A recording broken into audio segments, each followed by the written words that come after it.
Good evening, good evening. We are going to go ahead and get started. It is 6:20, so we will go ahead and get started with our program. First of all, welcome to the 2025 AAAS HBCU Innovation Showcase. Give yourselves a hand. And also welcome to Washington, D.C. My name is Dr. Iris Wagstaff, and I am a STEM Program Director at the American Association for the Advancement of Science, AAAS, and I have the honor to serve as the lead for this amazing showcase and its broader efforts to advance innovation capacity at HBCUs.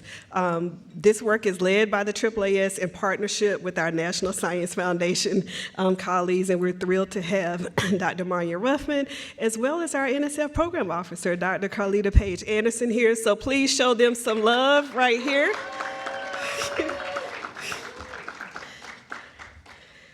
So this year is our largest cohort to date. Our first showcase was in 2018.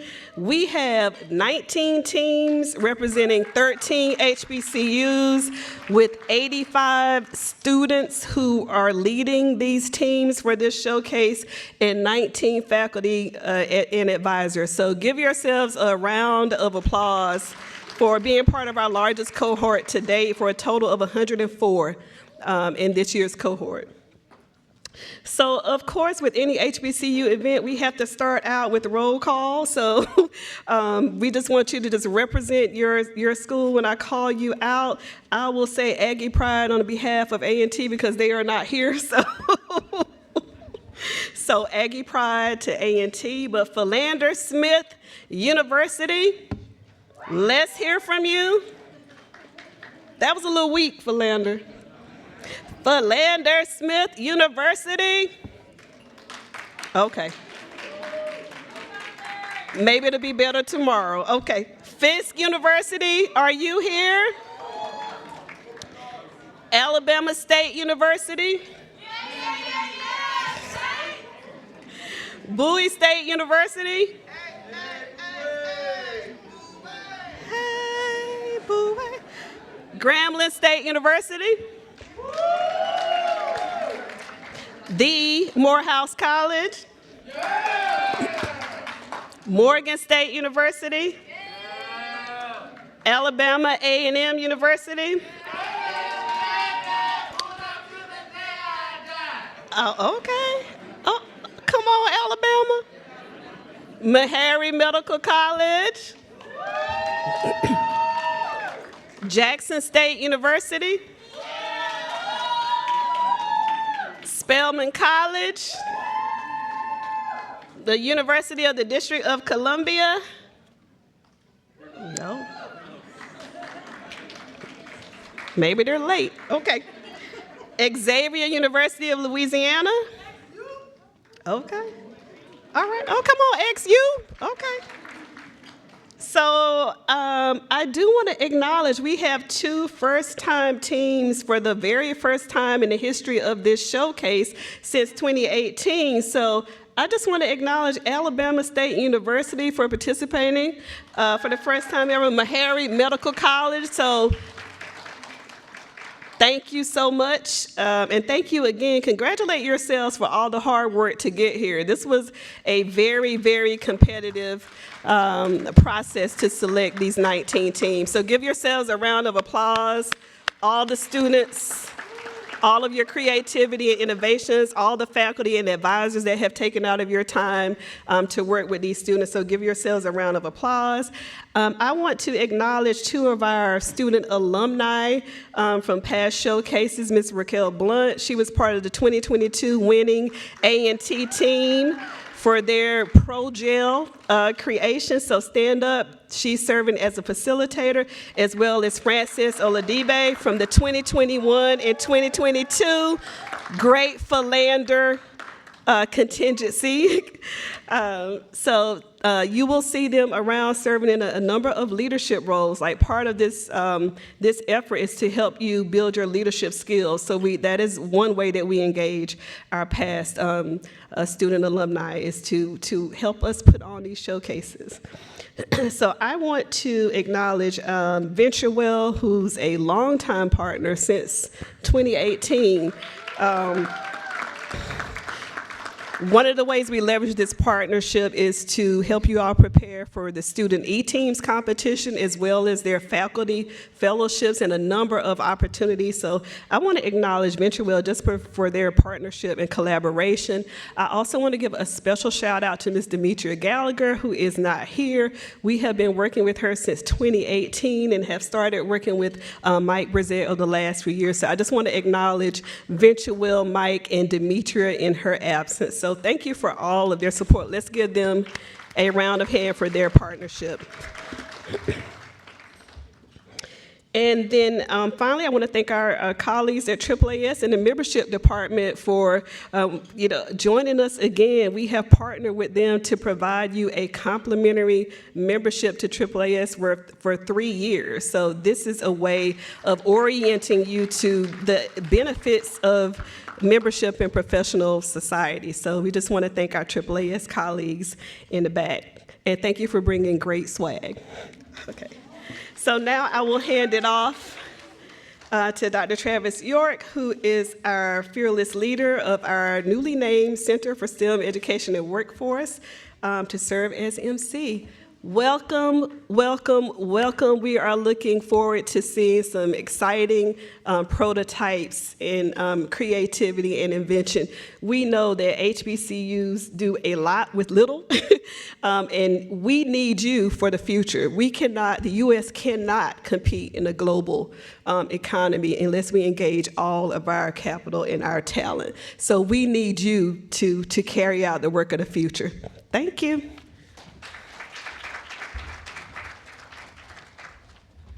Oh, good evening, everybody. As Iris said, my name is Travis. It's a real pleasure to get to join you all over the next couple of days, and I cannot wait to hear your pitches on Saturday.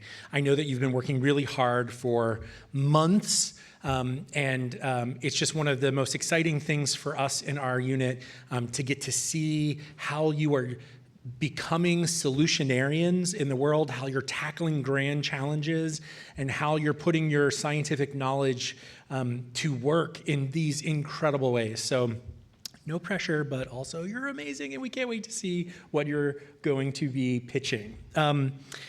It's an honor to welcome you to our sixth HBCU Maker Showcase. This is a really exciting event, and I just want to take a moment to thank Iris, Pam, Naya, Claire, this incredible team within CISO. We have a lot of incredible people in the center. In fact, our center is the largest program unit within AAAS. But it always, the thing that I truly feel inspired by is just looking at my incredible colleagues, their ingenuity, their thoughtfulness. They pivot, they dodge, weave. I could try to use sports analogies, but that would really show you my lack of sports knowledge. So I'll just dodge, weave things. I'm probably not even doing that right. Again, I just want to thank them for their incredible service. And we have a whole bunch of partners that are with us, as you heard, that will be joining us throughout the next few days and really imparting their incredible knowledge, their expertise, but also their life experience. So many of the people that you're going to be hearing from and learning from, much like your faculty and colleagues as students, really come at this not just with subject matter expertise, but with that lived experience of thinking about how to innovate and how to problem solve and how to design solutions that support better worlds and better communities for the future. And they are going to really be giving of that experience for all of you. So I also want to take a moment quickly to begin with a land acknowledgement. As I'm a social scientist, I hope that's okay here. But I'm also a proud Choctaw and Cherokee descendant. And I want to honor the Anacostan and Nacoshankh peoples of the Piscataway tribe that previously and still inhabit the DMV area. You'll see their naming of our rivers and several of our lands around town. And there's also a very, very vibrant Piscataway community still working and living here in DC. Our office, AAAS's headquarters, is literally catty corner from here. So when you exit the hotel, I think that's this way, we're kind of turned around down beneath. But when you exit the hotel, kind of to your left and a kind of catty corner across the street is a big dark stone building. That is AAAS's headquarters. We own that building. And so where we, our team, live and work and toil are on these inherited lands. And I also want to really pay homage to the enslaved Africans who built much of this city that we claim as our nation's capital.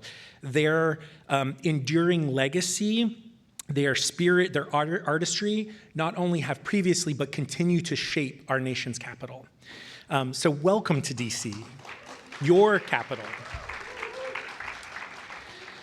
Whether it's your first showcase or your second or maybe third, fourth for some of us, we're so excited that you're here. As you heard, this is the largest cohort yet.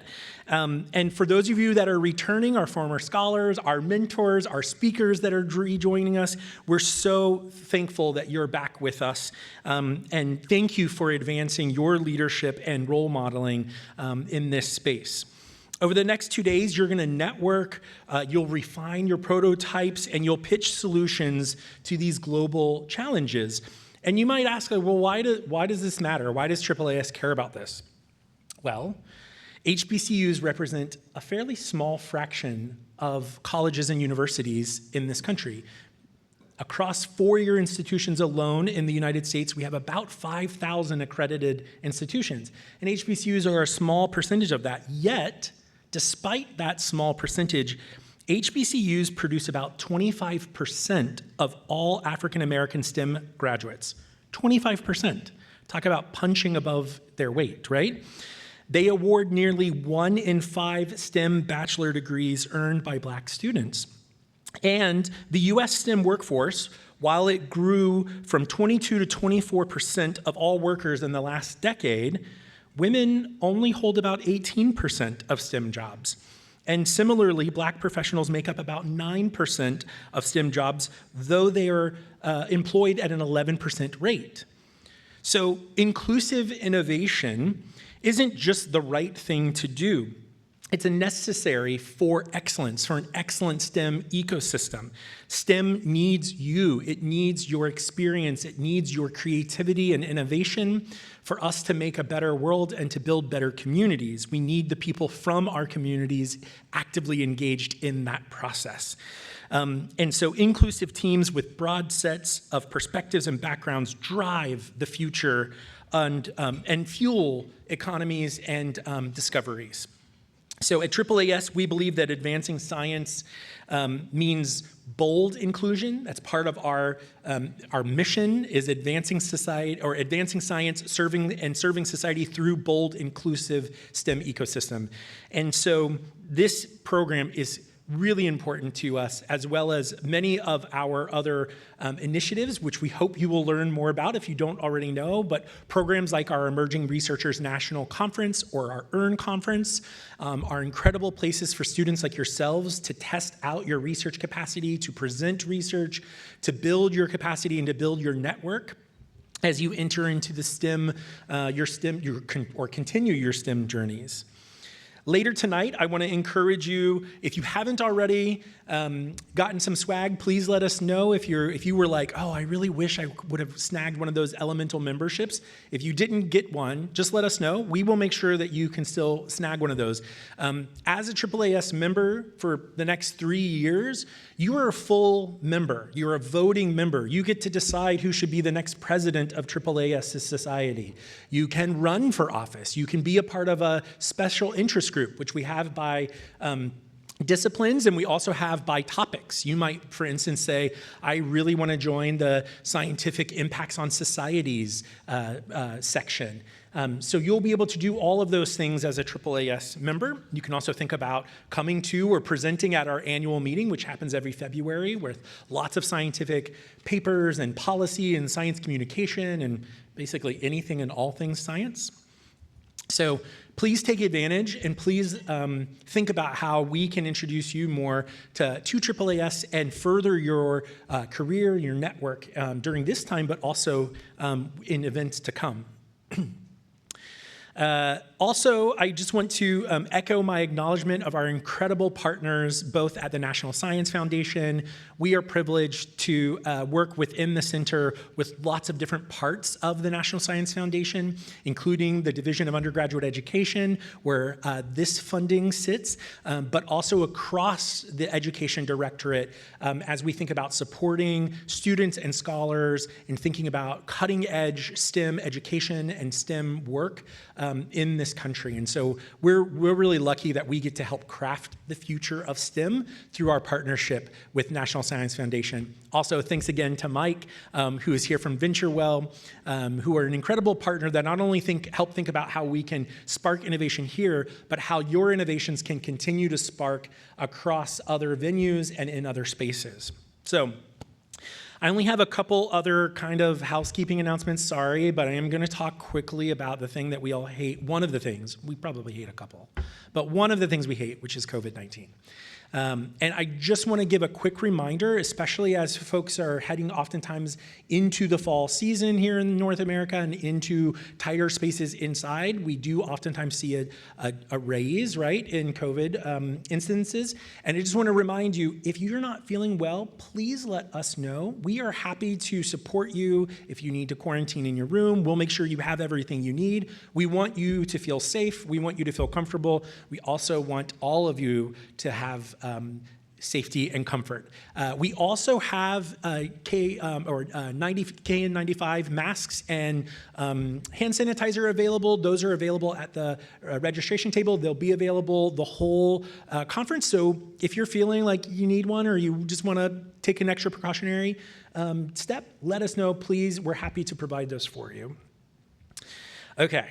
I'm just running through my bullet list here to make sure that I've done all the things that my team has told me I have to do, or they're going to be mad at me, while they're also telling me I've taken too much time. Sorry, Naya. Okay, I think we're all good here. It's my pleasure to introduce you to our speaker from National Science Foundation tonight. Iris already mentioned that we're really excited to enjoy Dr. Manya Ruffin, who's joining us tonight. As I mentioned, Dr. Ruffin serves as the Deputy Division Director of the Division of Research and Learning, although I think at the table you were telling me you have a couple additional hats that you're now wearing, which are not in my briefer, and I've forgotten all of those acronyms, but I hope you'll let us know. Dr. Ruffin also works in the Division on Research on Learning in formal and informal settings and supports the broader division. So please join me in welcoming her.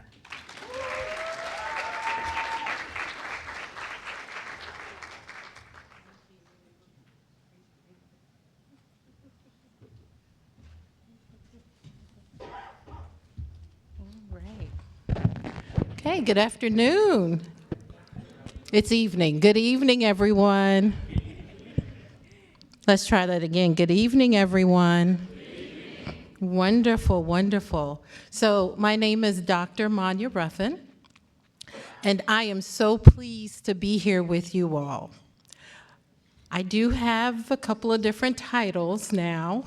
I'm at the National Science Foundation, which is not far from here. It's in Alexandria, Virginia.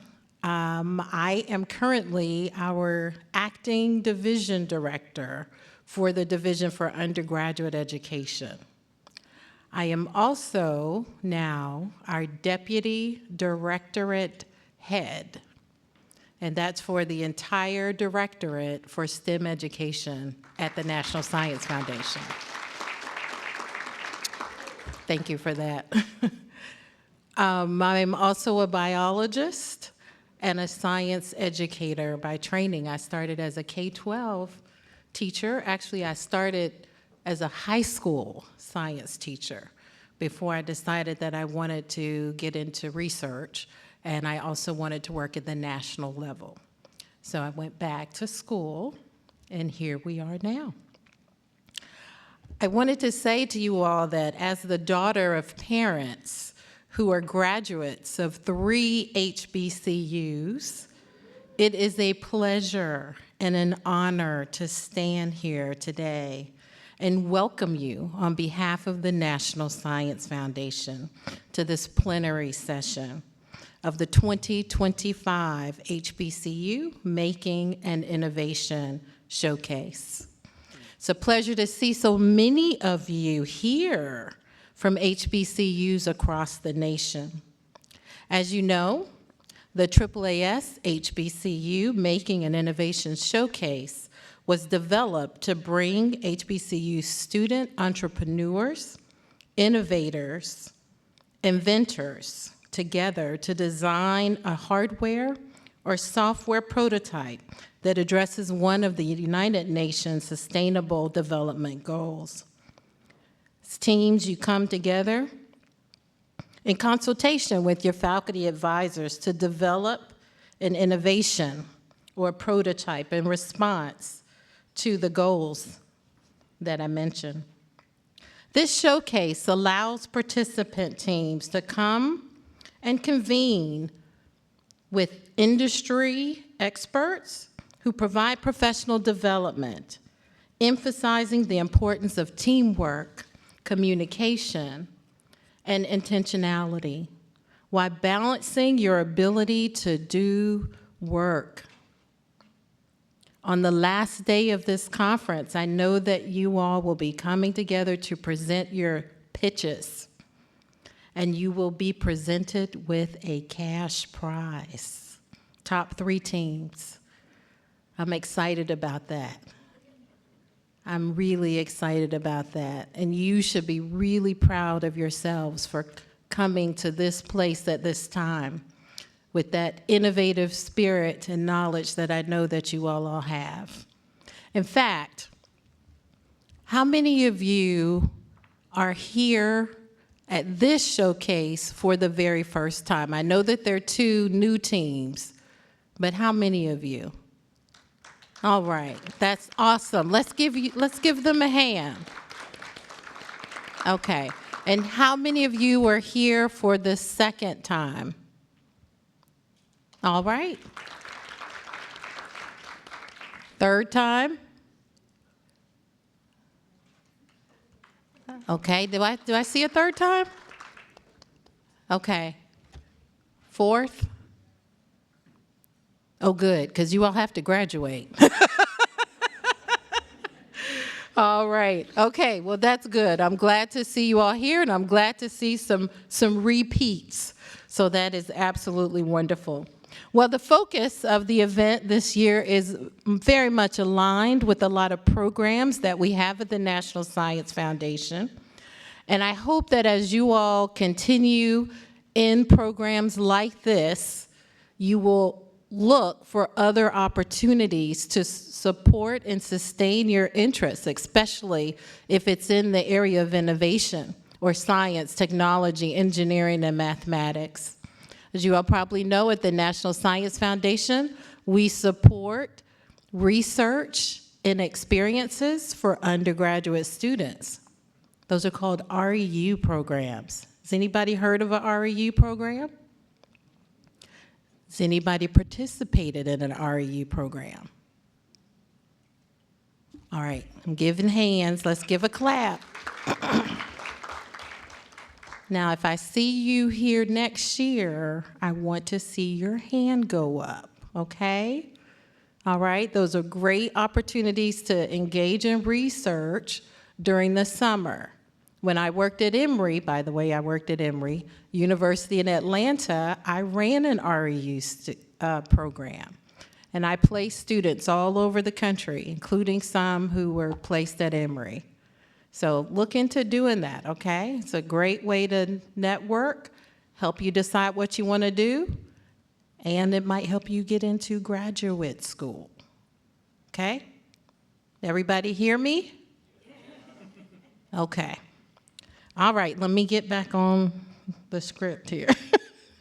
All right, so since 2018, more than 25 HBCUs have participated in this showcase, and nearly 300 undergraduate and graduate students have participated as well. This showcase comes at a pivotal time, one that challenges us to think more broadly, collaborate more deeply, and act with greater purpose. This session is designed to inspire just that. I want to thank you again for being here, for bringing your curiosity, your expertise, and your commitment to this work.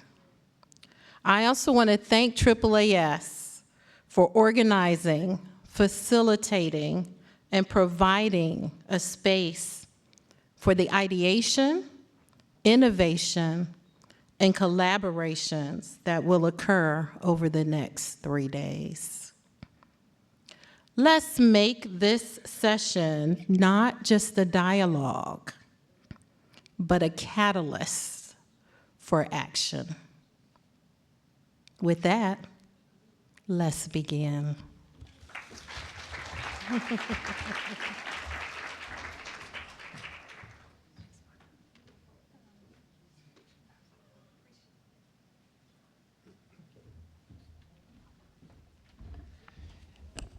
Thank you, Dr. Ruffin. Next up, we're thrilled to have our partner from VentureWell, Dr. Mike Brzezek, to join me on the stage, please. VentureWell has been a partner of our HBCU innovation efforts since its inception in 2018, and we are grateful for this continued partnership to advance innovation and capacity at HBCUs. As you heard, Mike and Dimitri, his colleague Demetria, have been crucial parts of this partnership, and we're grateful to both of them. And I just want to give you a little bit of, this is one of the few times where I'm not the only social scientist in the room. Mike is also, Dr. Brzezek is also is the director of the higher education ecosystems at VentureWell. And so please join me in welcoming him as he shares some comments. Thank you, Dr. York. I won't take up too much time. I know it's starting to get waning this evening. Thank you, Dr. Ruffin. It was great to hear from you. I am with VentureWell, and as I talked to some of you in the last session, we are a nonprofit organization. We're celebrating our 30th anniversary this year. And so, yes. And our focus is advancing STEM innovation and entrepreneurship. And we have been doing work for the last 30 years as a nonprofit organization based in Hadley, Massachusetts, which is right near UMass Amherst, for those that are looking at geography. But we continue to partner and champion our efforts with not only various different types of federal agencies, such as the National Science Foundation, National Institute of Health, Department of Energy, ARPA-H up in Cambridge, and many others, NOAA, for example. But we're also very focused on partnering with students, faculty, and institutions of higher education, especially HBCUs, HSIs, MSIs, and our quest for advancing inclusive innovation throughout the nation. There you go. Thanks. I am personally very passionate about that approach. I've been an academic for 26 years in various different types of capacities. I've also been a tenured professor and director at 2 HBCUs, University of Maryland Eastern Shore and South Carolina State. I understand the challenges that HBCUs face in addressing and advancing education throughout the institution and also throughout the ecosystem, both in their regions and internationally. However, as Dr. York said, you all are a diamond in the rough. I have seen outstanding work over the last 26 years through our HBCUs and other partners. And we continue to partner with students and faculty in advancing that cause through our Faculty Fellows program, which is the Ecosystems Faculty Fellows, our E-Teams programs, as has been previously mentioned.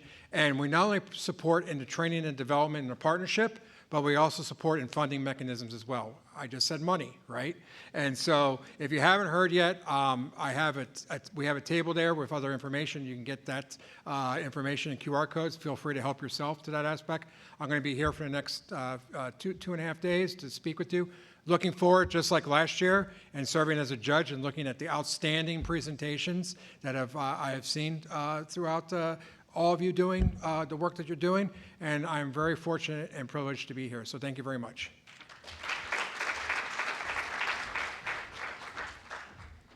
Thank you, Dr. Brzek. All right. I'm really pleased to invite up Raquel Blunt. Miss Raquel Blunt, could you join me on stage? Raquel was part of our first place team in 2022. Yeah, first place, just reiterating that. And she and her team, you heard Iris talk about this earlier, created their prototype ProGel, which was a product idea that was a healthier fat substitute to be used in food production. Now, you don't have to do this as part of your pitch, but I will say they came with a full-blown jingle, like harmonized. I was like video production ready, camera ready. Again, not necessary for Saturday if you haven't already prepared, but it was on a new level. It was pretty amazing. Thank you, Raquel, for joining us, not only here, but also up on stage. Raquel currently serves, not currently, I was gonna say sample test, but that's incorrect as of literally, I think this week, last month. You remind me of the type of engineer. A quality engineer is Raquel's new position in her, at her position. At Mother Murphy Flavors, and nope. Yes, no, I had that right. Did I have that right? Okay, perfect. And is one of our 2024-2026 HBCU Innovation Ambassadors. Join me in welcoming her. Hello, everyone.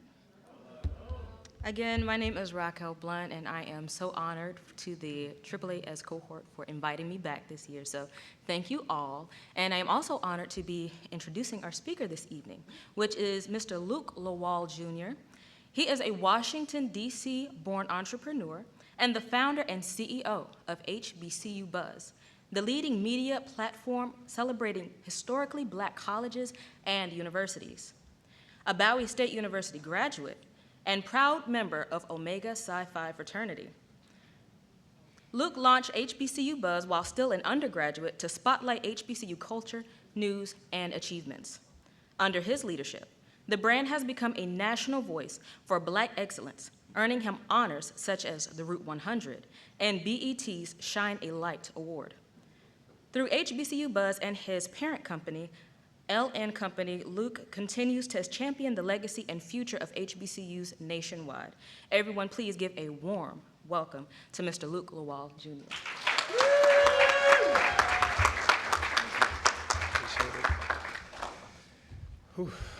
Good evening, everyone. I appreciate when y'all say it back. You know, sometimes I get up here and I'm by myself, so I love being around amongst family, feel the energy in the room. But first of all, let me thank Dr. Iris Wagstaff, the AAA team, the National Science Foundation, the Venture Well for bringing us all here together.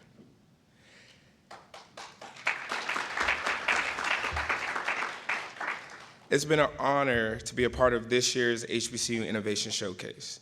And most importantly, I want to recognize the reason why we're all here, you. Nearly 200 students and faculty, representing 13 HBCUs, 19 innovation teams. This room is filled with visionaries, builders, problem solvers, who shape the world and when we think about innovation. Let me pause there. HBCUs are innovation powerhouses, and they make up only 3% about the U.S. colleges and universities, but produce 25% of the Black STEM graduates, as you mentioned earlier. But that's impact, that's capacity, and that's the story we're continuing to write tonight. This showcase isn't just about pitching for prize money, it's about building capacity. It's about building community. and proven that HBCU culture and innovation runs deep. But let me take you back for a moment. I grew up in PG County, Maryland. Anybody from PG County? Yeah, I love that. And I'm a proud graduate of Bowie State University. And over a decade ago, I started HBCU Buzz not with a big investment, not with a staff or an office, but with a vision to make sure that HBCU stories were told loudly, boldly, and unapologetically. And at the time, HBCUs were mostly invisible in mainstream media, and I wanted to change that. So I started small, blogging from my laptop, sharing stories that weren't covered anywhere, and I remember publishing my first post and wondering would anyone even read it. Most people didn't, but I kept going. And like many of you all will do this week, I had to pitch my vision over and over and over. And I had to convince people that HBCUs were centered around the conversation and innovation, excellence, and culture, which is crazy, right? But I still had to do it. And most people didn't even see it. Some laughed, but every no reminded me why HBCU Buzz had to exist. I'll never forget the first time a national outlet posted one of our stories. Traffic shut up overnight, and suddenly I was hearing from students in schools that I never visited. And when they would say, "We need you, no one else is telling our stories like this," that's when I knew that my hustle wasn't just a hustle anymore, it was a movement. And over time, HBCU Buzz grew into something bigger than I ever imagined.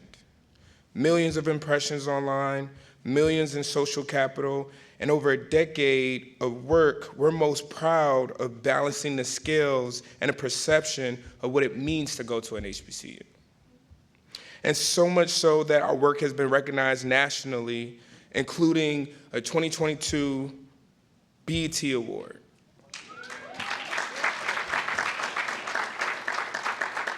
Which led me to publish my first book, Rich Black, Poor Black. But let me be clear, this didn't come easy. The journey was filled with a bunch of challenges, funding gaps, rejection, doubt from people that didn't believe in the power of HBCUs. There were plenty of moments where quitting would have been easier, but here's what I learned. Persistence beats perfection. I thought everything had to be flawless before I could launch, but progress matters more than perfection. The early version of HBCU Buzz was far from polished, but it was real, and real connects. Community is your greatest asset. When I lacked the resources, I leaned on people.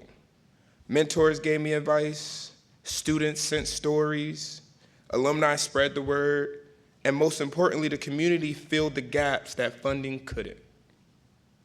Your identity is your advantage. For a long time, I worried about being young and an HBCU-rooted mindset might hold me back. But it became my strength. No one else could tell the stories the way I could, and that perspective was my power. These lessons came through trial and error, and I know many of you will face similar challenges as you take your innovations from the classroom to the marketplace, and the obstacles will come. But they will shape you into innovators that no obstacle can stop. As you step into this showcase today and the rest of the week, here are a few strategies that I want to leave you with. Number one, tell your story. Judges, investors, partners, they don't just buy prototypes, they buy into people. Your why is what makes your idea unforgettable. Number two, see your feedback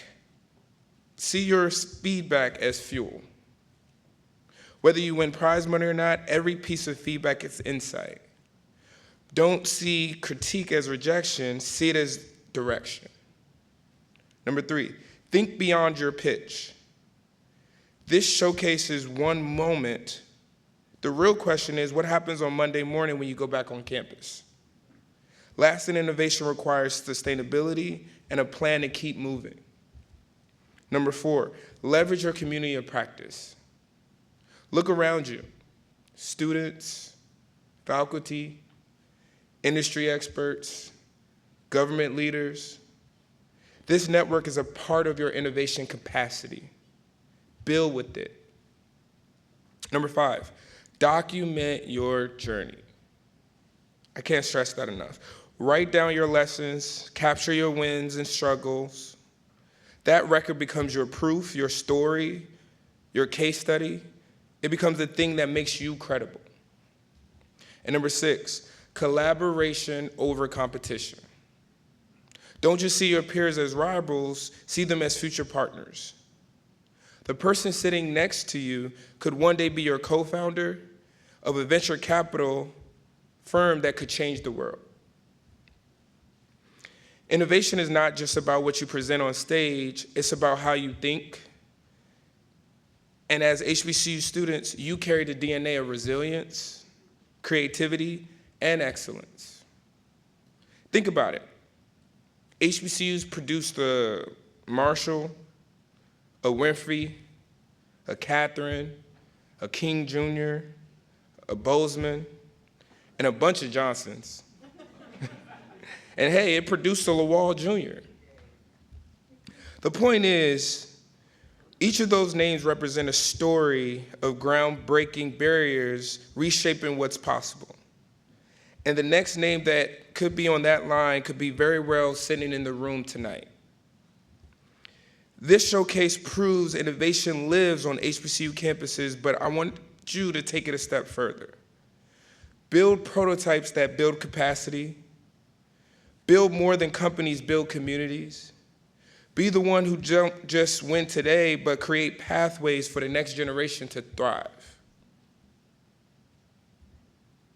Because every idea you refine, every pitch you deliver, every challenge you turn into a lesson adds to the collective strength of HBCUs. And when you succeed, you don't just succeed for yourself, you succeed for all of us.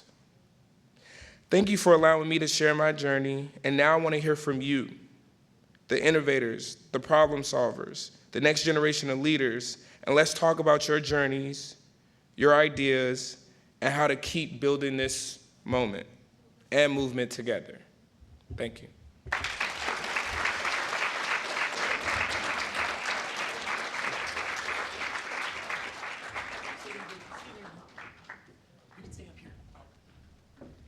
I'm not quite done with you yet, if that's okay. We want some more of your genius. First off, thank you so much. No, pleasure, that was pleasure, incredible. I appreciate it. Can we give another round of applause?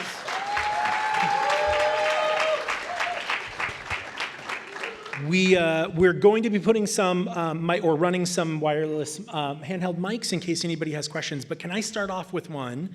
If you don't mind, I'd really love to hear a little bit more about, as you reflect on your experience, your training at an HBCU, what do you think about that experience prepared you not only to be a founder of an amazing company, but also to navigate that journey that you just described, that needing to be sustained? How did your HBCU journey prepare you for that? Honestly, if you're a student on campus, you know the idea what it means to finesse. Anybody, I used to tell the story of my mom, and I was like, that's literally my favorite word in the dictionary because no one could tell me no. When you've gotten a bunch of no's and everything, you wake up in the morning, you have a schedule, whatever that schedule is, there's gonna be 100 people in your way to make sure that you go through obstacles just to get to that yes. And that builds character, that builds resilience, but it gives you a leg up on most people when they go to a certain room and they schedule their schedule, and then that first no, then they turn around. But we're used to walking through those barriers. We're used to looking at that no and saying, well, I'm sure there's another way to get this done. I'm sure we can work something out. And that's where the resilience comes in. And I tell people all the time, when you send me somewhere, you know I'm coming back with the answer because I went to HBCU. We understand that we're coming back with something. The idea is not to come back empty-handed. So that's what I learned on my campus. Thank you. We have a mic here in the center. Please feel free to come up if you'd like, if you have a question. I'm also happy, I will work around the room. If anybody would like me to come to you, just put your hand up and I'll be there. Yeah, please. Good evening and phenomenal story, great speaker. Thank you so much for sharing. You mentioned something about continuously pitching.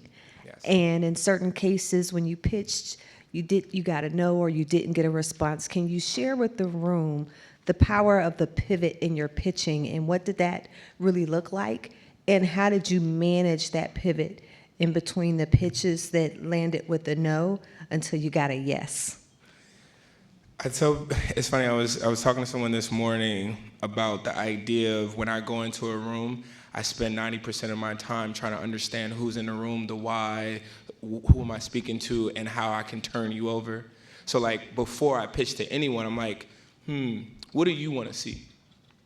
What about this pitch are you looking for? What are you looking to hear? And that always gives me a leg up because I'll just say that thing. I look within my arsenal and say, okay, I know what he's looking for. How can I over-deliver? Where are my pivots to make sure it's resonating well? And sometimes you'll be really, really shocked when you ask that question, what people have to say. Because a lot of times I'm always thinking left, and I want to try to be general, try to be broad, and then when you have that conversation, someone tells you, oh, I just needed X, Y, and Z, and then you're like, wow, okay, well, that's what it is. Let me give you that. But I'll say this, one of the things I've learned is you can't stop evolving your pitch. You have to constantly, every single day, talk to as many diverse people as you can because it elevates you and it allows you to code switch in a way that'll always propel you to win.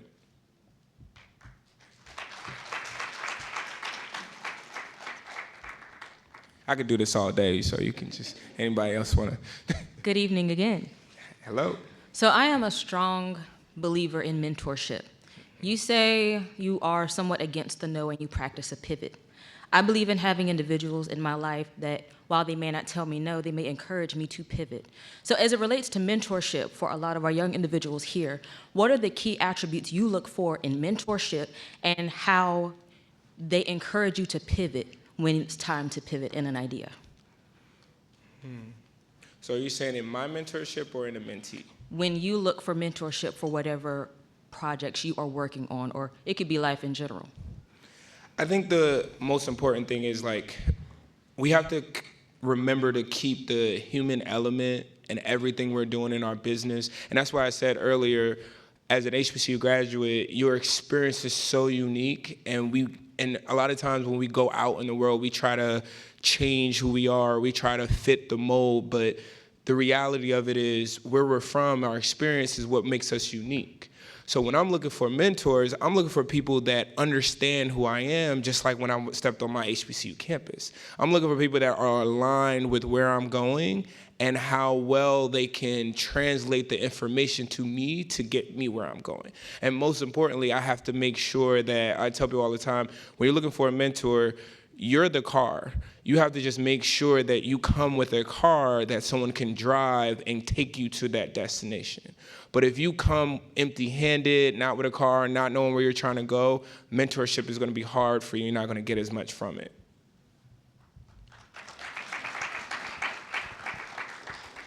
Hello, Mr. Luke. My name is Joe. I'm from Oregon State. I'm a senior.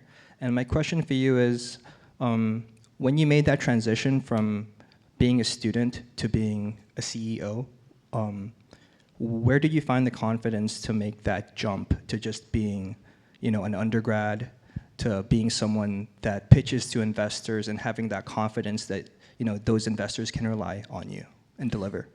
First and foremost, in 2025, you're already a CEO. And that's the most important thing that I wish I realized when I was on campus, because everywhere I went, people already treated me like a business owner. People already like I had a constituents in my campus that respected me just because of what I started. And I think the hardest part is when you start to compare yourself to the real world, you start to think that, okay, some of the things that I'm doing, there are things that I need in order to become this or that. But the reality is you already have it. I was on a panel yesterday at Texas Southern, and the gentleman next to me said that the idea of I don't know in 2025 is just lazy. Because in your phone, within 5 minutes, you can find anything. And there's this idea in our minds that there's this ceiling of information, there's a ceiling of experience that we're supposed to have. But right now, as someone that's a millennial, as someone that's 35, I'm looking to you guys because you guys have more experience and you guys retain information in things that we didn't have. I didn't have the technologies that you guys had when I was an undergrad. My best mentor growing up was YouTube University. And and now you guys can get on ChatGPT and ask whatever you want. So I think the idea is changing the mindset that you're already a CEO and make sure that you follow that path and make sure that journey is your own, because what it means to be a CEO to me is completely different from you, and you're already in that seat doing it.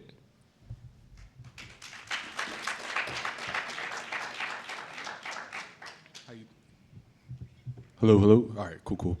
Hey, I've been trying to formulate this question, and I wanted to. My name is Eric Thompson. I'm the advisor from the right over here. Sorry, the advisor from the Spelman College Innovation Lab, and I just wanted to ask you. This story is like a documenter and a storyteller.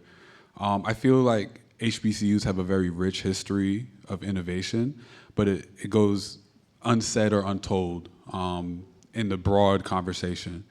And I'm just wondering if you have any advice for the students on how we can better preserve and disperse those stories to inspire the next generation and each other. We have a lot of innovators in the room tonight. How can they best document and share their stories of what they're doing so that, you know, their peers and the world can see what's happening at HBCUs? Well, I think the first thing to know is believing in your story. One of the things that I didn't realize until I started HBCU Buzz was that I matter. Some of you guys in the room, you forget that there are people looking up to you. You're walking in steps that dinosaurs, innovators across the country have also walked in. And when you think about your uniqueness and your ability to just be a representation of our community, that impact has already been made. Your name and your degree, your experience, your connection, every person that you've touched on campus deserves your applause.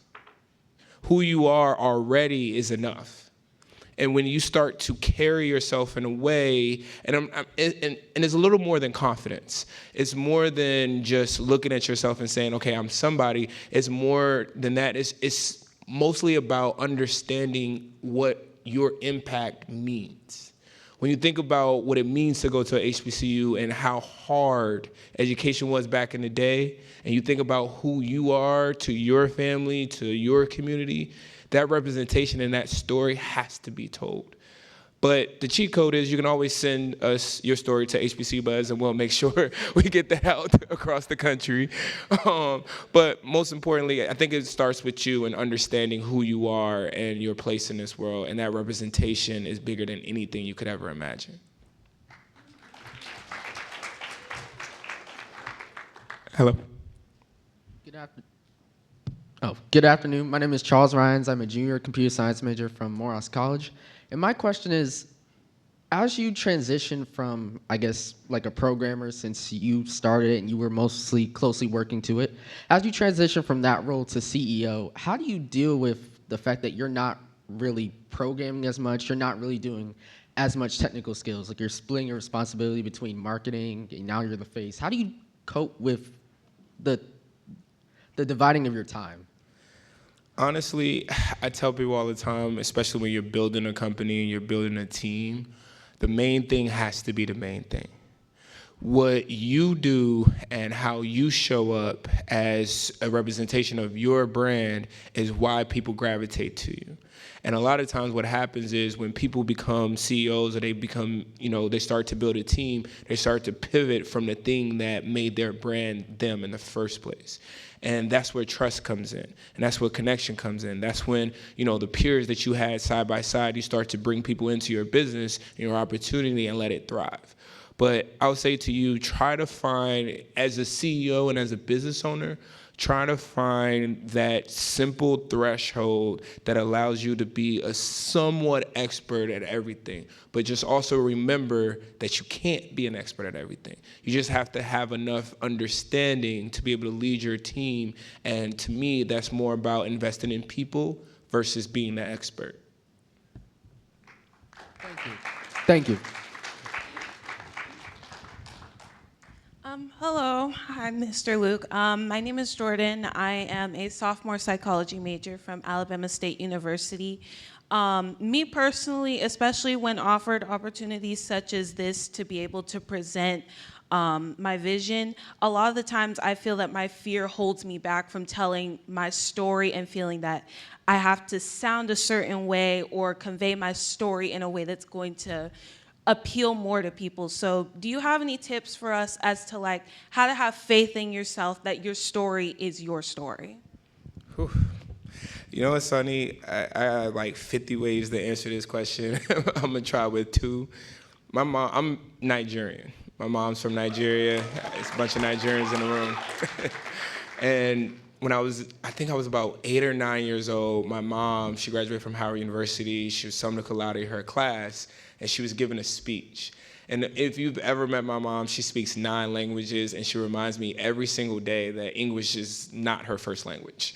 And the hardest part is being able to connect in a world where you feel like not only are you the minority, but you feel like you don't fit in. And I'll be here to say this to you, that the way my mom got a standing ovation at this graduation speech reminded me why it's important for you to show up as authentically as possible. There are people that are looking for your unique ability to explain your story to invite them to continue. And the most important thing you got to remember, there's a younger you waiting to hear your story, your voice, your dialect, your why in order to keep moving. And as long as you can speak to that person, you'll find the confidence in you. And then the second thing I would say is, I'm a firm believer of all my steps are guided by God. And when I sit there and listen to the voice in my head that says, this is where you're supposed to be, doing what you're supposed to be doing, it makes me feel so much easier because I'm aligned with what he wants to do in my life. No, I'm serious. I'm here all day, so anything else?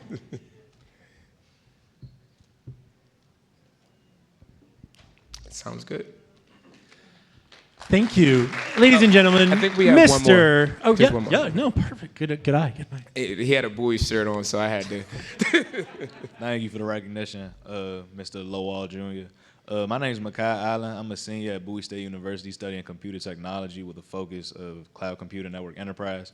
I also do a little bit of social media influencing on the side as well, telling my HBCU story. Love from capturing on-school campus events such as, I don't know if you're aware of Torch Fest, homecoming events, things of that nature.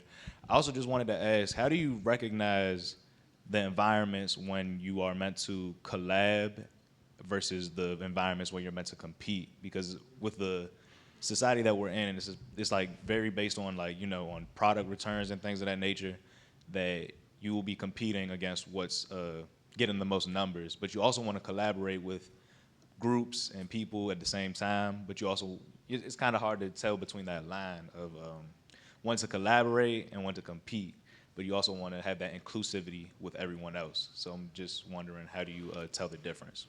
So I tell people all the time, the most important thing you could start with is create your rubric.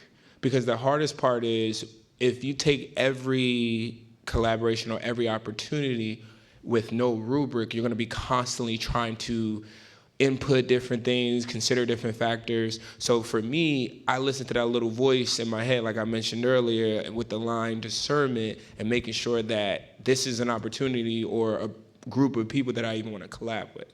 And then combat that with your why.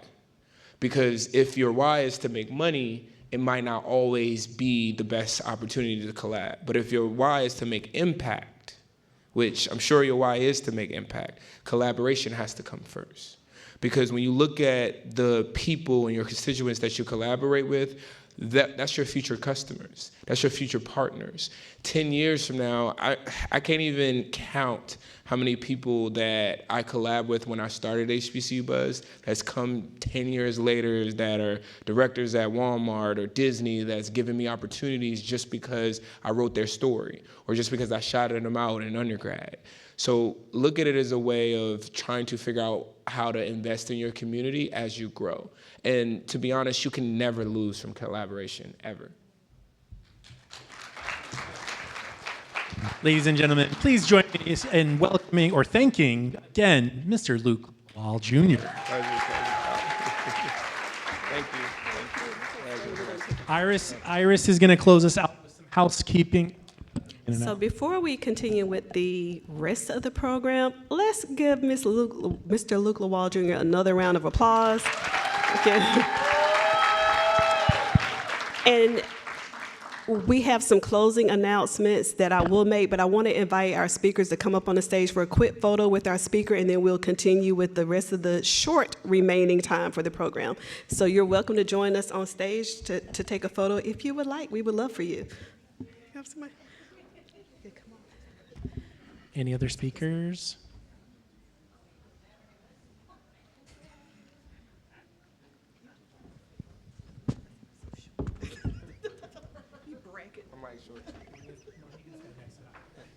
Dr. Ruffin over here? Come on, you're in the Here. center. Yep. We're trying to brag you. Okay. Iris, stand in front of him just a little bit. Okay. Right behind her little bit. Squeeze it in. There we go. That looks good. Work from here. Right. Nice. And just a couple more. Excellent. That look good. Thank you. Appreciate it. Okay, so just some closing announcements. Many reminders. You will see we will be back here for breakfast starting at 7:30. We are thrilled to have an amazing plenary panel starting at 9 a.m. We're also thrilled to have our CEO, Dr. Sudip Parikh of the AAAS, open us up. And then after that, we will have a full jam-packed day of student track and faculty track sessions from 10:15 a.m. To 4:15 p.m. tomorrow, and we will be back here for lunch at 12:45. So I would just invite you all to share your experience. We have the Wi-Fi code here, our hashtag. Please share your experience on social media for this 2025 Innovation Showcase. So follow us on LinkedIn. Our hashtag is Maker25, is Maker25. Our full team is here. And let me just thank the banquet staff and the hotel staff for this amazing food and amazing service. Let's please give them a round of applause. They have been working hard, so you will see them through Saturday. So I just want to thank them for their service today and our AV team as always. And that is it. Thank you all.